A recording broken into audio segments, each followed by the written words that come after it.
ದಿಶಾಗೆ finally freedom ಸಿಕ್ತು ಅನ್ನೋ ಹಾಗೆ ಅನ್ನಿಸ್ತಾ ಇತ್ತು. ಅವಳು ತಕ್ಷಣ ಹಿಂದಕ್ಕೆ ಸರಿದು ಅವಳ ಕೈನ ಒಂದ್ಸಲ ಸ್ಟ್ರೆಚ್ ಮಾಡಿದ್ಲು. ಅವನಿಷ್ಟೊತ್ತು ಆ ಥರ ಗಟ್ಟಿಯಾಗಿ ಹಿಡ್ಕೊಂಡಿದ್ರಿಂದ ಅವಳಿಗೆ ಕೈ ನೋವು ಸ್ಟಾರ್ಟ್ ಆಗಿತ್ತು. ಆಮೇಲೆ ಲಾಸ್ಯ ಕಡೆ ತಿರುಗಿ ಫುಲ್ ಕೋಪ ಮಾಡ್ಕೊಂಡು, ಲಾಸ್ಯ, ನೀನ್ ಸರಿಯಾದ ಟೈಮಿಗೆ ಬಂದೆ. ಈ ಮನುಷ್ಯನ ಸರಿಯಾಗಿ ನೋಡ್ಕೊ. ನನ್ ಜೊತೆ ಮಿಸ್ಬಿಹೇವ್ ಮಾಡಕ್ ಬಂದಿದ್ದಾನೆ. ಅವನೇನಾದ್ರೂ ಇನ್ನೊಂದ್ಸಲ ಈ ರೀತಿ ನಡ್ಕೊಂಡ್ರೆ ನಾನ್ ನಿಜವಾಗ್ಲೂ ಅವನ ಮೇಲೆ ಸೆಕ್ಷುವಲ್ ಹರಾಸ್ಮೆಂಟ್ ಮಾಡ್ತಾ ಇದ್ದಾನೆ ಅಂತ ಪೊಲೀಸ್ ಹತ್ರ ಕಂಪ್ಲೇಂಟ್ ಕೊಡ್ತೀನಿ. ನಾನ್ ಮೊದ್ಲೇ ವಾರ್ನ್ ಮಾಡಿಲ್ಲ ಅಂತ ಆಮೇಲೆ ಹೇಳ್ಬೇಡ ಅಂತ ಅಂದ್ಲು. ಈಗ ಮೇಕಪ್ ಮಾಡಿದ್ರು ಲಾಸ್ಯ ಏನು ಅಷ್ಟೊಂದ್ ಚೆನ್ನಾಗಿ ಕಾಣ್ತಾ ಇರ್ಲಿಲ್ಲ. ಅವಿನಾಶ್ಗೆ ಮೊದ್ಲು ಅವಳು ಬಿಹೇವ್ ಮಾಡೋ ರೀತಿ, ಸಿಲ್ಲಿಯಾಗಿ ನಡ್ಕೊಳ್ಳೋದು ಎಲ್ಲ ಖುಷಿ ಆಗ್ತಿತ್ತು. ಆದ್ರೆ ಅವನು ಅವಳನ್ನ ಮೇಕಪ್ ಇಲ್ದೆ ನೋಡಿದ ಕ್ಷಣದಿಂದ ಅವನು ಅವಳಿಂದ ಡಿಸ್ಟೆನ್ಸ್ ಮೇಂಟೈನ್ ಮಾಡೋಕೆ ಸ್ಟಾರ್ಟ್ ಮಾಡಿದ್ದ.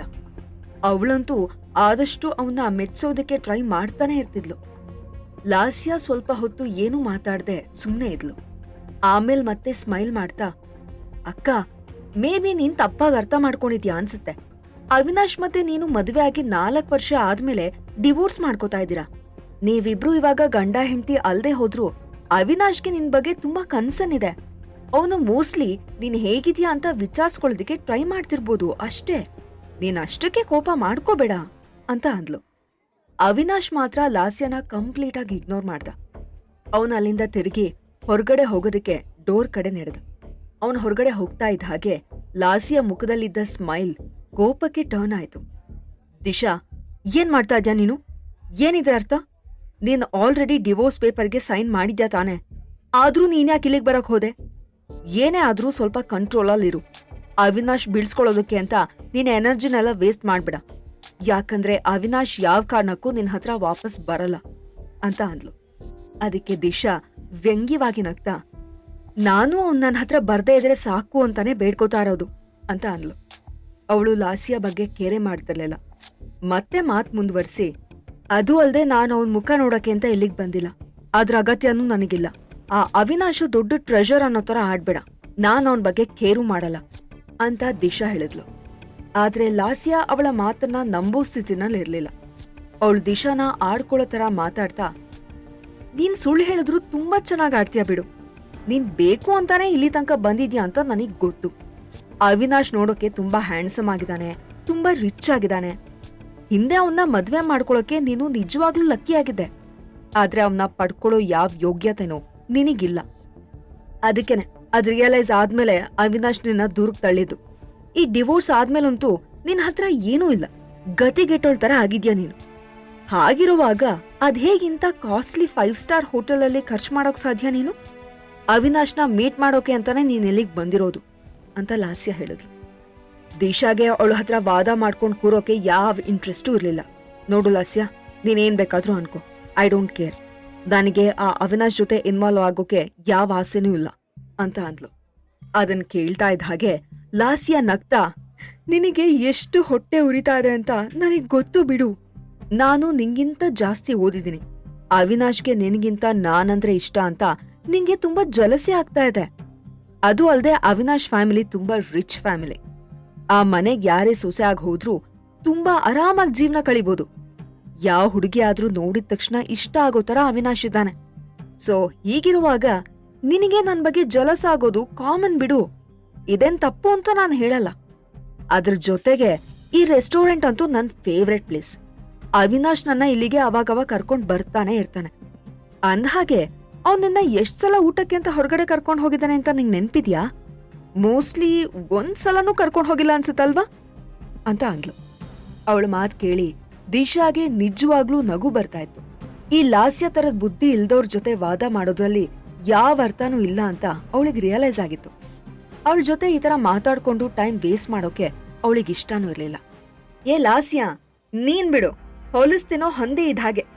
ಆದ್ರೆ ನೀನ್ ಇಷ್ಟ ಪಡ್ತಾ ಇರೋ ಆ ಕೆಟ್ಟ ಅವಿನಾಶಿಗೋಸ್ಕರ ನಿನ್ ಜೊತೆ ಫೈಟ್ ಮಾಡೋ ಯಾವ ಅವಶ್ಯಕತೆನೂ ಇಲ್ಲ ನನ್ ಫ್ರೆಂಡಿಗೆ ಅಂತ ಅನಿಕಾ ವಾಯ್ಸ್ ಕೇಳಿಸ್ತು. ಅವಳು ಆಗಷ್ಟೇ ವಾಪಸ್ ಬಂದಿದ್ಲು. ಅವಳು ದಿಶಾ ಕೈ ಹಿಡ್ಕೊಂಡು, ದಿಶಾ ನಡಿ, ನಾವಿಲ್ಲಿಂದ ಹೋಗೋಣ. ಮನ್ಸಲ್ಲಿ ತಲೆಲಿ ಹೊಲ್ಸೆ ತುಂಬಿರೋಳ ಜೊತೆ ಮಾತಾಡೋ ಕರ್ಮ ನಿನಗೇನಕ್ಕೆ ಅಂತ ಅಂದ್ಲು. ಅವಳ ಮಾತ್ ಕೇಳಿ ಲಾಸ್ಯಾಗೆ ಸಿಕ್ಕಾಪಟ್ಟೆ ಕೋಪ ಬಂತು. ಏಯ್, ಏನ್ ಮಾತಾಡ್ತಾ ಇದೀಯ ಅನಿಕಾ ನೀನು? ಯಾರನ್ನ ನೀನು ಹೊಲ್ಸು ಅಂತ ಇರೋದು ಅಂತ ಅಂದ್ಲು. ಅವಳ ಕೋಪ ನೋಡಿ ಅನಿಕಾಗೆ ಇನ್ನೂ ನಗು ಬಂತು. ಯಾರ್ ಹೊಲಿಸ್ತಿನೋ ಕೆಲ್ಸ ಮಾಡ್ತಾರೋ ಅವ್ರನ್ನ ನಾನು ಹೊಲಿಸ್ತೀನ ಅಂತಾನೆ ಅನ್ನೋದು. ಆ ದರಿದ್ರ ಇಲ್ಲಿಂದ ಓಡ್ ಹೋಯ್ತು. ನೀನ್ ಯಾಕೆ ಅವನಿಂದ ಓಡ್ತಾ ಇಲ್ಲ? ಯಾಕಿನ್ನೂ ಇಲ್ಲೇ ನಿಂತಿದ್ಯಾ? ಅಂದ್ಹಾಗೆ ಬಿಲ್ ಇನ್ನೂ ಪೇ ಮಾಡಿಲ್ಲ ಅನ್ಸುತ್ತಲ್ವಾ? So be careful. ಇಲ್ಲಿನ ಬಿಲ್ ಪೇ ಮಾಡೋಷ್ಟು ದುಡ್ಡು ನಿನ್ ಹತ್ರ ಇರೋದು ನನಗ್ ಡೌಟು ಅಂತ ಅನಿಕಾ ಹೇಳಿದ್ಲು. ಅಷ್ಟ್ ಹೇಳಿ ಅನಿಕಾ ದಿಶಾ ಕೈ ಹಿಡ್ಕೊಂಡು ನಡೆದ್ಲು. ನೋಡ್ತಾ ಇದ್ದ ಹಾಗೇನೆ ಅವರು ರೆಸ್ಟೋರೆಂಟಿಂದ ಆಚೆ ಕಡೆ ಹೋಗಿದ್ರು. ಅನಿಕಾ ಕಾರ್ ಡ್ರೈವ್ ಮಾಡ್ತಾ ಖುಷಿಯಾಗಿ ನಗ್ತಾ ಇದ್ಲು. ಅಂತ ಜನಗಳಿಗೆ ಅವ್ರ ಲಿಮಿಟ್ ಏನು ಅಂತ ಗೊತ್ತಾಗ್ಬೇಕು. ಅದಕ್ಕೆ ಅವಾಗವಾಗ ಈ ತರ ಏನಾದ್ರೂ ಆಗ್ತಾ ಇರ್ಬೇಕು ಅಂತ ಅಂದ್ಲು. ದಿಶಾ ಮಾತ್ರ ಸ್ವಲ್ಪ ಹೆಲ್ಪ್ಲೆಸ್ ಫೀಲ್ ಮಾಡ್ಕೋತಾ ಇದ್ಲು. ಅನಿಕಾ, ಅವ್ರನ್ನ ನಾನು ಇಲ್ಲಿ ಮೀಟ್ ಮಾಡ್ತೀನಿ ಅಂತ ನಾನು ನಿಜವಾಗ್ಲೂ ಅನ್ಕೊಂಡಿರ್ಲಿಲ್ವೇ. ನನಗ್ ಬೇಜಾರಾಗ್ತಾ ಇದೆ. ನೀನು ನಾವ್ ಚೆನ್ನಾಗಿ ಬ್ರೇಕ್ಫಾಸ್ಟ್ ಮಾಡೋಣ ಅಂತ ಖುಷಿಯಾಗಿ ಕರ್ಕೊಂಡ್ ಬಂದೆ.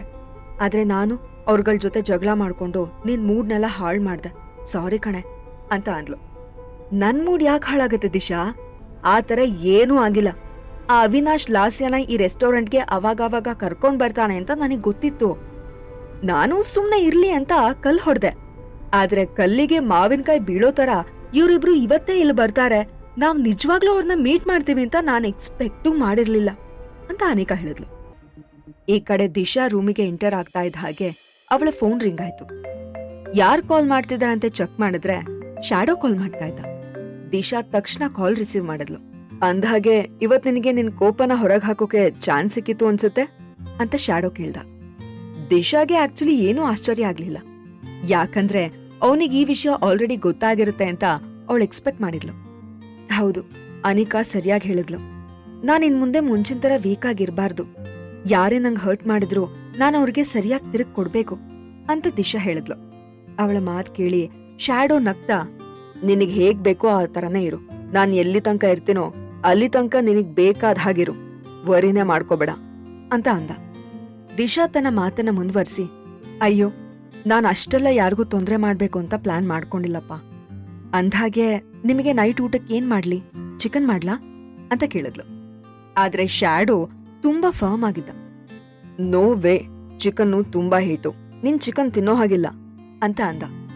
ಅವನ್ ಯಾವಾಗ್ಲೂ ಇಂಥ ವಿಷಯದಲ್ಲಿ ಸೆನ್ಸಿಟಿವ್ ಆಗಿದ್ದ. ನೀವೀಗ ವರ್ಕ್ ಮಾಡ್ತಾ ಇದ್ದೀರಾ ಅಂತ ದಿಶಾ ಕೇಳಿದಕ್ಕೆ ಒಂಥರ ಹಾಗೆ ಅನ್ಕೋ ಅಂತ ಶ್ಯಾಡೋ ಹೇಳ್ದ. ಅದಕ್ಕೆ ದಿಶಾ, ನೀವ್ ಈ ತರ ವರ್ಕಿಂಗ್ ಅವರ್ಸಲ್ಲಿ ನಂಗೆ ಕಾಲ್ ಮಾಡೋದು ಓಕೆನಾ ಅಂತ ಕೇಳಿದ್ಲು. ನನ್ನನ್ ಯಾರು ಕಂಟ್ರೋಲ್ ಮಾಡೋರಿಲ್ಲ ದಿಶಾ. ನೋಡು, ನೀನಿವಾಗ ಸ್ವಲ್ಪ ಆರಾಮಾಗಿ ಮಲ್ಕೊಂಡು ರೆಸ್ಟ್ ಮಾಡು. ಅದೂ ಅಲ್ದೆ ಇವತ್ ಬೆಳಗ್ಗೆ ನೀನ್ ತುಂಬಾ ಬೇಗ ಎದ್ದಿದ್ದೆ ಅಲ್ವಾ? ನೀನ್ ತುಂಬಾ ಸುಸ್ತ್ ಮಾಡ್ಕೋಬೇಡ ಅಂತ ಹೇಳ್ದ.